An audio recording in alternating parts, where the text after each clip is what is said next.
Wait, naisip mo na ba na after 100 years ay kung nasang estado na tayo o kung nasaan na ba tayo? Siyempre hindi. Probably, tayo ay patay na nun, yung mga strangers na nakilala natin, yung relationship, yung mga naging partners natin is patay na din.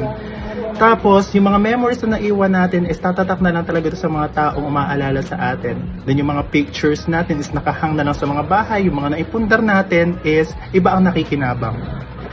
You should know how to spend life properly or correctly or how to live happily. Sabi nga nila, you only live once, so gawin nating masaya ang ating buhay nang walang kasamang lungkot, na hindi tayo nakikipag-involve sa mga taong toxic.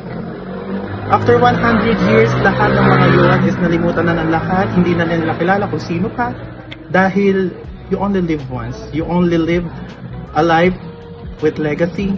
Yan ang maraming sinasabi at yan ang sinasabi ng lahat. So, take a note na dapat maging masaya lang tayo sa buhay at fight.